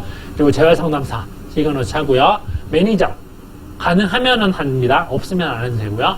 그리고 다른 사람들 뭐 필드 서비스나 뭐 AT 제공하는 사람들, 이런 사람들 다 필요하면 사인하고 나서 데이트 다 적습니다. 그래서 이런 것들이 전자식으로 다 전송이 돼서 사인한 다음에 모아가지고 주정부에 제출을 하면은 승인, 빵 해주면은 시행하게 되고요. 거부하면 네, 제공 못하게 되고요. 이런 형태입니다. 이제 IP를 종료를 하게 됩니다. 서비스가 다 제공이 잘 됐습니다. 이제 종료를 해야 되겠죠. 승인된 IP에 따라 가지고 서비스를 받는 소비자가 다른 직업 목표를 선택하는 경우 IP 효력은 즉시 상실된다. 즉, 그 말은 저 이 서비스 이용 안 할래요 이런 거죠. 네, 다른 서비스 이용하고 싶어요. 그럴 땐 IP가 완전히 종료된다 볼 수 있고요. 그래서 새로운 IP 개발이 30일 이내에 될 경우에는 네, 케이스는 스테이터스 18 트레이닝으로 넘어가게 됩니다. 즉 26번이나 28번, 30번으로 넘어가는 게 아니라 다시 또 거꾸로 넘어가가지고 18번 훈련 과정이 있음, 계획 세울 것임 해가지고 30일 이내에 세우면 된다. 근데 더 오래 걸릴 경우에는 다시 10번으로 넘어간다. 더 초기화가 된다는 거죠. 사정으로 넘어가서 사정 단계에서 이제 계획을 세워서 좀 더 기간을 많이 벌어가는 형태라고 볼 수 있습니다. 그리고 결정에 대해서 뭐 항소하는 경우, 나는 종료 원하지 않았는데 상담사가 종료했다. 이러면 이제 항소를 하게 되죠. 네. 그러면은 항소가 끝날 때까지, 완전히 종료될 때까지는 서비스를 중단이나 종료를 할 수 없다라는 원칙이 좀 적용이 됩니다. 그리고 이제 고용 목표를 선택. 이 부분 여러분들이 잘 알고 있긴 하지만 이게 또 여러분들과 이야기를 하다 보면은 한 2박 3일 정도는 이야기를 해야 되는 것 중에 하나죠. 어려운 것 중에 하나입니다. 그래서 고용 목표를 선택을 하는데 중요한 거는 고용 가능성, 그리고 직업 요구 조건, 의료적 요인, 이전 경력, 흥미, 어빌리티, 케이퍼빌리티, 재배치, 의지 이런 것들이 반드시 고려돼야 된다라고 4가지가 IP를 설명하는 매뉴얼에 적혀 있습니다. 그래서 IP를 설명하는 매뉴얼 같은 경우에도 이것도 주별로 다 있고요. 그래서 IP 여러분들이 검색을 하신다고 한다면은 IP 디벨롭먼트 가이드라인 치시거나 디벨롭먼트 매뉴얼 이렇게 치시면은 제가 지금 설명하는 내용이 아주 자세하게 한 60페이지, 70페이지 정도 신입 상담사를 위해서 제공을 하고 있는 걸로 제가 기억을 합니다. 저도 본 지가 꽤 오래됐거든요. 매뉴얼 일일이 찾아가면서 계획을 또 할 수가 없으니까. 그래서 목표 선택은 상황평가를 포함해서 직업자의 사정을 기반으로 한다라고 볼 수 있고요.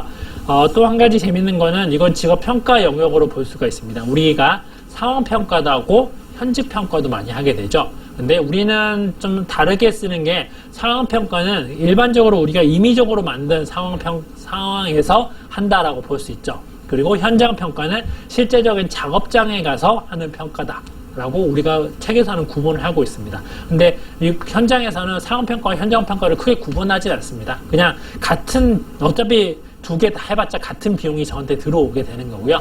그래서 내가 잘 알고 있는 작업장에 그 사업주랑 같이 이야기를 해가지고 보통 한 최소 3개에서 5개 정도는 개발을 해놓습니다. 언제든지 방문할 수 있는.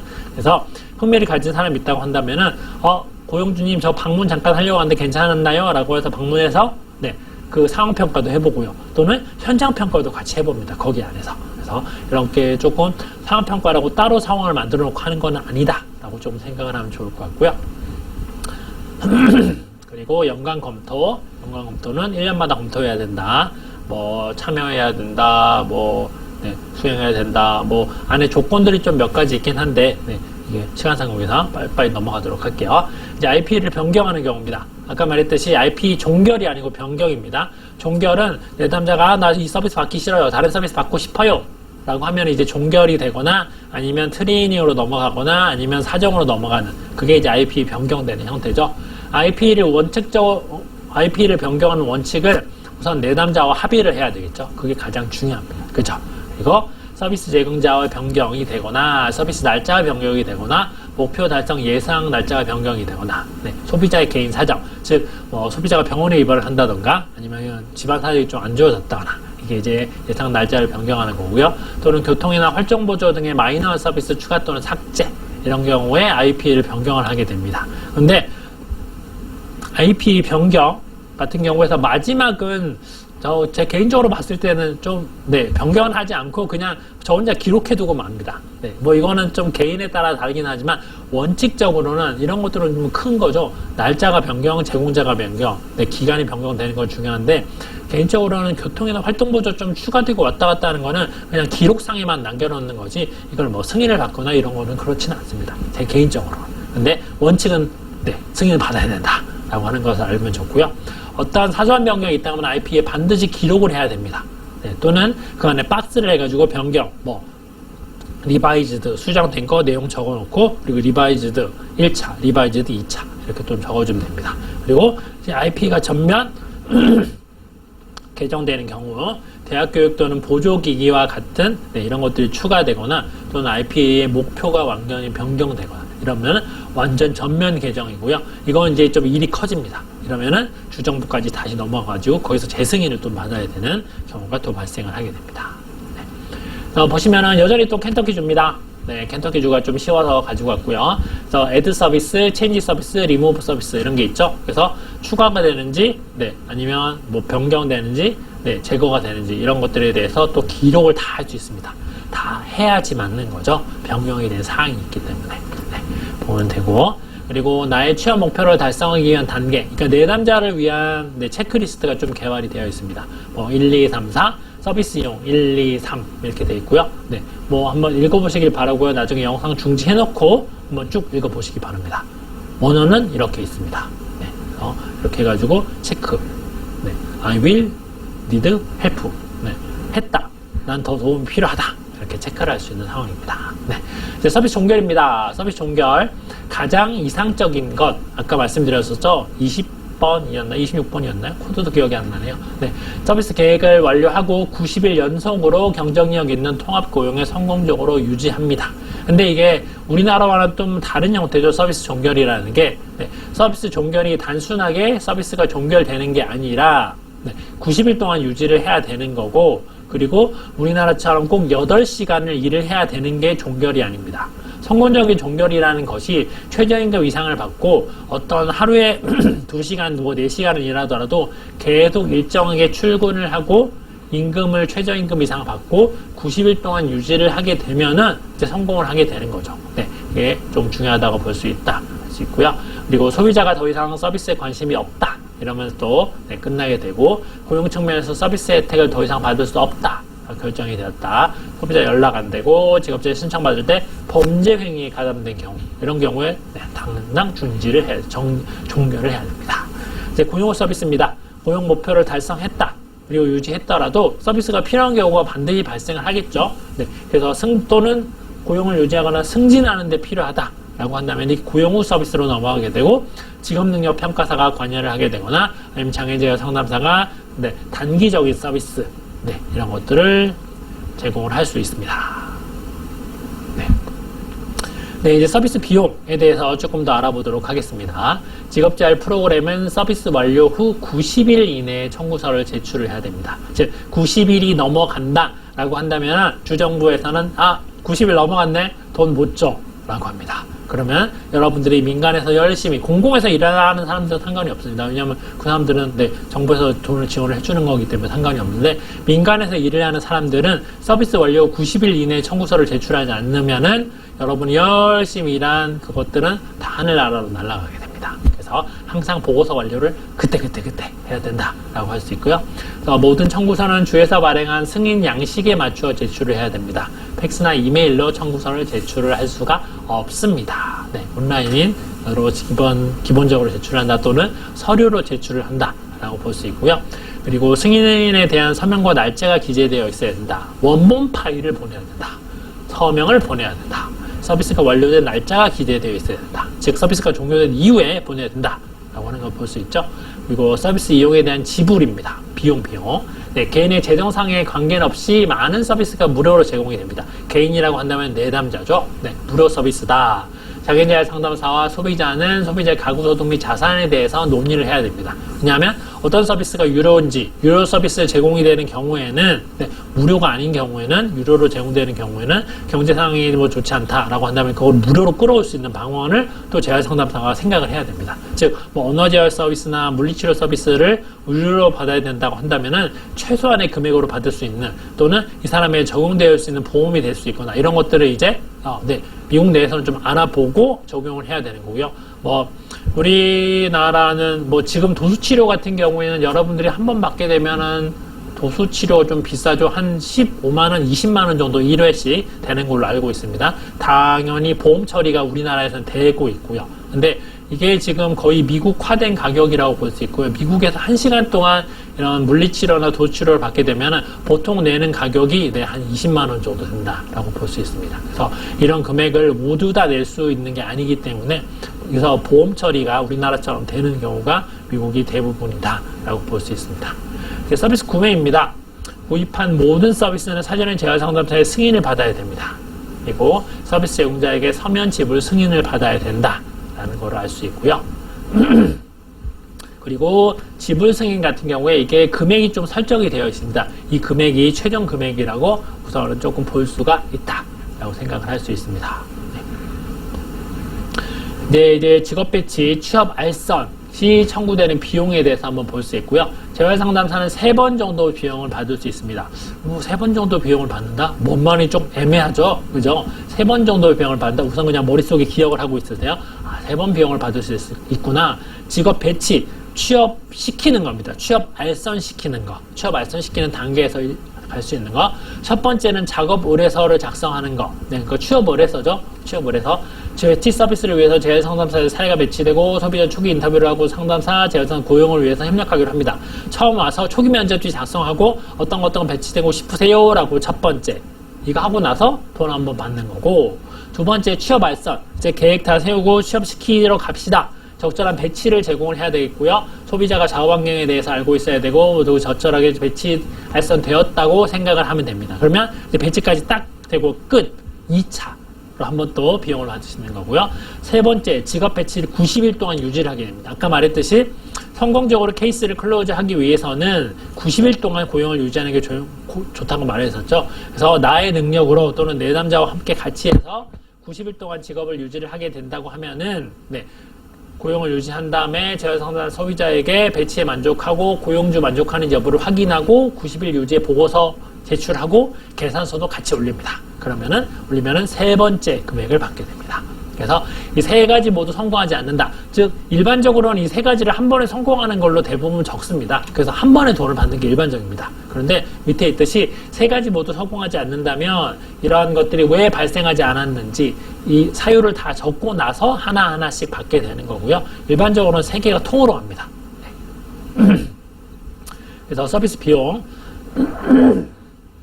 이건 조금씩 주마다 주는 게 조금 다르기는 한데요. 일반적으로 매년 갱신이 되고 있고요. 주마다 조금 비용이 다르긴 한데 어느 정도 일정 비율 이렇게 간다라고 생각을 하시면 좋을 것 같습니다. 네, 단위당 비율, 그리고 직업 탐색 기술은 6분당 6.4불 주고요. 직업 개발, 이거 직업 개발 및 배치죠. 네, 이게 잡 디벨롭먼트 스페셜리스트가 하는 업무라고 보면 될 것 같습니다. 우리나라에서는 직업 개발 전문가라는 단어로 좀 사용이 되긴 하는데 이게 훨씬 더 전문적인 영역으로 볼 수 있기 때문에 6분당 7불 줍니다.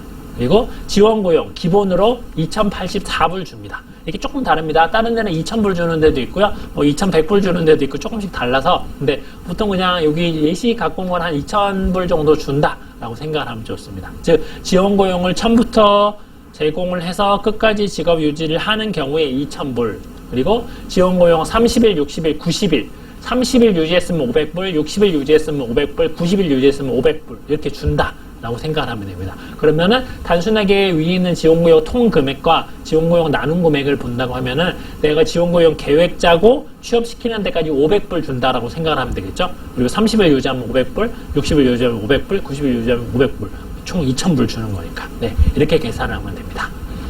지역사회 서비스입니다. 트라이얼 워크 트라이얼 워크 같은 경우에서는 이렇게 기관 유지라고 적혀 있죠. 트라이얼 워크 같은 경우에서는 이 사람이 인턴으로 일을 할 수 있도록 작업장을 마련을 해놔야 됩니다. 그래야 인턴을 계속 보내죠. 그죠? 그래서 이 작업장, 기관을 유지하는데 165불. 내가 한 기관 뚫었어요. 직업 개발해가지고, 직업 개발해서 분당해서 뚫었어요. 돈 받고 나중에. 그리고 나서 이 기관이 내년에도 인턴으로 받겠다라고 하면 내가 165불을 받는 겁니다. 그만큼 내가 고용주들과 만나고 연락도 해보고 계속 가능한가요? 한번 해주세요 라고 한다고 하면은 165불 이렇게 받는 거고요. 기관을 개발하는 거는 550불. 이게 직업 개발로 들어가도 되고 아니면 트라이얼 워크로 해서 통으로 이렇게 들어가도 됩니다. 이것보다는 이게 더 받을 확률이 높습니다. 왜냐하면 분당 계산하기가 너무 어렵거든요. 내가 몇 분을 일을 했는지 적기는 하는데 이게 꼭 내가 10시간 일을 했다 라고 라고 한다면은 주정부나 이런 데서는 10시간, 8시간 한 걸로 해줄게. 이렇게 퉁치는 경우도 있거든요. 그래서 이것보다는 우선은 이게 좀 우선적으로 먹힌다 라고 볼 수 있습니다. 한개 기간 뚫어놓으면 550불 전대 들어옵니다. 생각하면 되고, 의사소통, 사정, 시간당, 직무지도, 시간당 55불. 그래서 우리도 아마 먼 미래는 아닌 거라고 생각할 수 있을 것 같아요. 이런 서비스들이 이제 수가 처리가 되는 상황이 작업치료에서도 되고 있고, 언어재활에서도 되고 있고, 대부분 하고 있기 때문에, 우리가 또 보건의료 쪽이기 때문에, 이런 것도 우리가 좀, 앞으로 볼 미래지 않을까. 한 20년 내면 되지 않을까요? 네, 그렇게 좀 생각을 합니다. 네, 서비스 내용. 48인가 58인가 네 그런 것 같아요. 지원구형 티어 1, 티어 2 30일, 30일에서 60일, 60일에서 90일 이렇게 좀 적혀 있습니다. 그래서 기간에 따라 가지고 내가 받을 수 있는 돈이 조금씩 다릅니다. 그래서 티어 1 구직기술 교육 및 계획, 직업 탐색 지원, 직업 유지 이렇게 좀 개발이 됩니다. 그래서 나중에 화면 정지해 놓고 한번 읽어보시기 바랍니다. 읽어보시기 바랍니다. 그래서 이게 이렇게 하고 있구나 라고 조금 보면 좋을 것 같습니다. 그리고 이제 앞에는 1대1로 제공을 했다고 하면은 이제 여기서는 1대 다 집단입니다. 2명 이상, 3명 이상, 4명 이상 한 번에 할 때 직업 탐색 기술 2명 제공할 때는 3.46불 제공을 6분당 제공을 하고요. 4명 한 번에 제공하면 2.11불 대신 곱하기 4가 되는 거죠. 곱하기 4 그리고 2명은 곱하기 2가 되는 거고 네. 그렇게 계산하시면 쭉 됩니다. 그리고 직업훈련, 학교에서 직업훈련을 하는 경우에 2.5시간 내외를 기반으로 해서 60불 정도, 그리고 직업훈련 학교 기반을 해서 2.5시간 해서 직업훈련, 네, 금액이 조금 다른데, 아마 이게 집단 수에 따라서 조금 금액이 다른 건데 제가 표시를 잘못한 것 같습니다. 그래서 직업훈련 학교 기반이 아닌 경우가 훨씬 더 금액을 많이 받게 되는 거죠. 네. 그래서 2.5시간, 4시간. 그래서 학교에서 하는 것과 학교 외에서 하는 것, 이것도 구분이 된다라고 볼 수 있고요. 이제 연구에 대한 결과를 한번 보도록 하겠습니다. 여러분들이 가장 궁금해하는 것 중에 하나가 그러면 직업재활 서비스를 이용하는 사람들 과연 비용이 얼마나 들지 좀 궁금하긴 합니다. 이거는 아마 정색하시는 분들도 그렇고 실무에 계신 분들도 다 비슷할 것 같아요. 근데 우리가 여기서 조금 직업재활 서비스라고 계산을 하기가 애매한 게 왜냐하면 직업재활 서비스라고 생각하는 우리의 범위와 미국 내에 있는 직업재활 서비스 범위가 좀 다릅니다. 그리고 갖고 올 수 있는 서비스 영역도 조금 다르고요. 그래서 단순하게 미국엔 5,000불 제공한대 라고 하면은 직업재활 서비스만으로 제공하는 게 아니라 지역사회 서비스가 모두 다 포함이 됩니다. 정신건강 서비스도 되고요. 이동도 되고요. 통역도 되고요. 그리고 CAP 서비스도 되고요. 모든 것들이 포함이 되기 때문에 우리가 순수하게 직업재활만 제공하는 비용과는 조금 다르다라고 좀 생각을 하고 보시면 좋을 것 같습니다. 그래서 연구 결과를 한번 가지고 왔습니다. 이게 DOI 적혀 있고요. 10.32 이거 그대로 복사해가지고 여러분들 구글에 붙여넣으시면 원문 나올 겁니다. 이게 2014년인가 2012년 논문을 제가 가지고 왔습니다. 그거밖에 없었어요. 제가 기억하는 것도 최근 걸 찾아봐도 최근 것도 없더라고요. 아마 그 비용에 대해서는 아마 RSA 쪽 데이터를 뒤져보면 훨씬 더 잘 나오지 않을까 생각을 합니다. 그래서 30사례를 보았어요. 어떤 사람이 연구자가 직업재활 서비스 사례 종결까지 평균 비용은 4,693원이 들었습니다. 평균입니다. 중위수 아니라 평균. 전체 합해서 인원수로 나눈 겁니다. 30으로. 최소 비용은 480불, 최대 비용은 7,800불. 그래서 아마 중위수로 봤을 때 중위수가 안 나와가지고 조금 중위수 보면은 금액이 훨씬 더 정확하게 나오지 않을까 생각을 합니다. 그래서 제공된 서비스는 약물 관리, 직무지도, 통역 서비스가 주로 많이 제공이 됐다라고 볼 수 있고요. 그만큼 장애인재활 상담사가 약물 중독과 정신장애 영역에서 굉장히 많은 활동을 하고 있다라고 좀 볼 수가 있습니다. 그래서 테이블 보시면 5,093불 이하로 사용한 사람들, 파트타임 고용된 사람들, 풀타임 고용된 사람들, 그래가지고 8명, 1명 제공했고요. 그리고 비용이 점점 더 많을수록 풀타임으로 인원이 조금 더 높아진다라고 볼 수 있긴 합니다. 그죠? 그래서 5,195불 최대 좀 쓸 수 있다라고 볼 수 있습니다. 네, 이제 끝났습니다. 논의 부분이다. 논의 부분 한 2-3페이지 정도 남았는데요. 이제 RSA 보고 자료를 한번 보도록 하겠습니다. RSA 자료라고 한다면은 우리가 앞으로 고용공단이나 아니면 사회보장원 쪽에서 이런 자료를 이제 좀 만드는 거를 생각해 보지 않아야 될까라고 한 것 중에 하나인데요. RSA라고 한다면 직업자율과 관련된, 그러니까 미국에서 직업자율이라고 한다면 훨씬 더 큰 개념이라고 말씀드렸었죠. 이러한 모든 서비스에 대해서 자료를 다 수집을 해놓습니다. 그래서 한눈에 쫙 볼 수 있게 하죠. 어떤 A라는 사람이, 뭐 홍길동이라는 사람이 있다고 한다면은 이 사람이 언제부터 서비스를 받았고, 어떤 서비스를 받았고, 서비스를 받다가 언제 끊겼고, A라는 서비스 받을 때 언제부터 언제까지 받고, 누구한테 받았는지, 어떤 비용을 사용했는지, B라는 서비스 똑같이, C라는 서비스 똑같이, 그로 인해서 학교 졸업했는지, 학교 졸업하지 않았는지, 그로 인해서 성과가 어떻게 났는지, 그리고 이 사람이 현재 어디에 고용되고 있는지, 얼마만큼 직업을 유지했는지, 봉급을 얼마만큼 받고 있는지, 사회부에서 서비스 받고 있는지, 그로 인해서 어떤 변화점이 있었는지, 그로 인해서 삶의 변화가 어떻게 일어나는지, 이런 것들을 한눈에 볼 수 있는 것들이 RSA 자료라고 볼 수 있습니다. 간단하게 이야기를 하면, 간단하게 이야기를 하지 않은 것 같습니다만, 그래서 이런 것들이 22가지, 네, 기간 코드, 사회보장 번호, 폐쇄명령, 왜 폐쇄명령은요? 클로저, 종결, 이전 종결, 뭐죠? 왜 이렇게 단어가 들어있죠? 신청일자, 생년월일, 성별, 인종과 민족, 출처, IEP, 신청시 거주형, 2차 장애, 이런 쭉 정보들이, 우선은 RSA라는 것에 내가 기록을 해야 됩니다. 내가 장애인재활 상담사가 여러분들이 장애인 복지관 시스템처럼 진호 쓰시는 것처럼 다 이런 거를 넣는다고 생각을 하시면 좋을 것 같아요.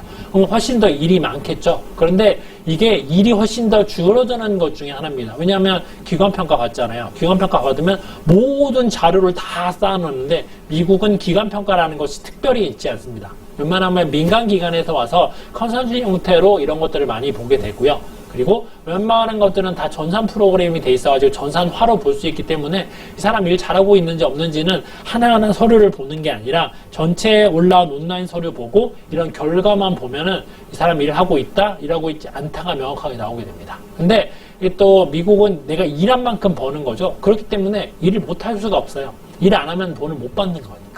근데 공공의 부분은 조금 다르죠. 근데 우리는 공공도 아니고 민간도 아니고 조금 애매한 형태, 복지관이라는 형태 이렇게 조금 운영이 되고 있죠. 돈은 공공에서 받는데 기관은 민간에서 운영을 하고 있는 거고. 그리고 뭐 비영리라고 하긴 하는데 영리를 또 추구하는 데도 있긴 하고 이런 형태가 좀 왔다 갔다 하긴 합니다. 그래서 이런 것들 다 여러분들이 기록을 해야 된다. 또 있죠. 43번까지 기록을 해야 됩니다. IP, 날짜, 구매한 서비스 비용, 제공된 서비스, 종결된 주간 소득, 종결시 월간 공공 지원 금액, 그리고 종결시 자원 출처, 종결 유형, 사유, 종결 날짜, 지원 고용 현황, 제한군인 신분, 자기 심각성, 이런 것까지 모두 다 기록을 해야 됩니다. 그러면 이러한 것들이 이제 다 모두 나타나서 데이터가 되고 여러분들도 RSA 자료를 접근할 수 있습니다. 지금은 2021년이니까 아마 RSA 2020 자료가 아마 여러분들이 온라인에 그 RSA 2020이라고 치면은 아마 미국의 교육부의 RSA 창이 아마 몇 개 뜰 거예요. 거기에서 클릭하면은 RSA 원본 데이터 다운로드 파일이 있을 거고요. 그리고 설명서 파일이 있을 겁니다. 여러분들 패널 자료 다운로드 하는 것처럼. 그래서 거기 안에 보면은 사람 이름은 없고 코드가 쫙 있을 겁니다. 그리고 옆에 설명 쫙 있고. 그래서 그거를 뭐 SPSS나 SAS나 통계자료 프로그램에 넣어서 신텍스 돌리게 되면 결과값이 다 나오게 되고요. 그래서 그렇게 해서 좀 분석을 하게 됩니다. 그래서 아마 직업잘 학회 쪽이나 협회 쪽에서 매년 RSA 자료를 분석을 해가지고 책자로 만들어서 여러분들에게 배포하는 것도 하나 조금 좋지 않을까. 아마 시설협회에서도 분명히 할 수 있습니다. 그래서 예산만 어느 정도 한 2천만 원 정도만 잡혀 있으면 그거 매년 분석해서 보고서로 만들어서 매년 이 동향 같은 거 파악을 해보는 것도 하나 또 좋지 않을까 이렇게 또 생각을 합니다.